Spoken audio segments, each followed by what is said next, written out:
I talk about finding a home for your phone that isn't you. Your body is not the home. So I've started to do things like I put my phone in my bag rather than in my pocket.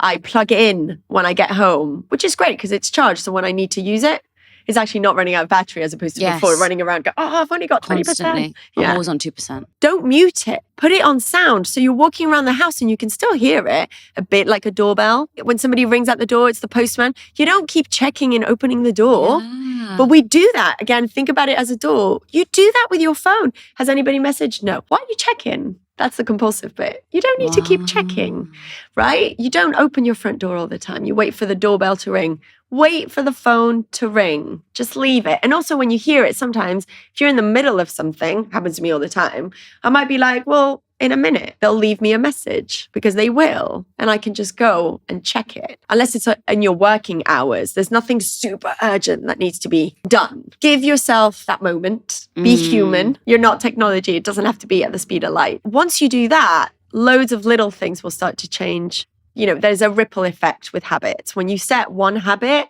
loads of other things happen, especially as a parent, is don't make your phone like the biggest priority. You know, the thing that you put on the table. I think of it as opening a door, but the phone is like a third person, like in our situation, you and me. If we had a phone on this table now, there's a third person. Maybe if it's my phone, I have an intimate relationship with that person, but you don't. So if it buzzes or rings and I look at it, it can give you that sense of rejection. This other person is now more important to me. But when you have 3 people around a table, you would not do that. You wouldn't mid-conversation be like, and I'm just focusing on you. And, you know, this person doesn't. We don't do that, right? But when we pick up our phones, we go silent. Right. Because we've opened that door, completely silent, and we read, and then we're like, sorry.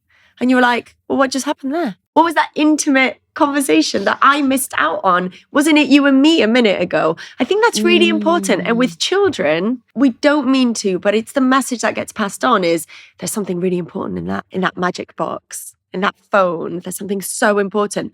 I want to be a part of it. Why do kids want smartphones? Because we have them.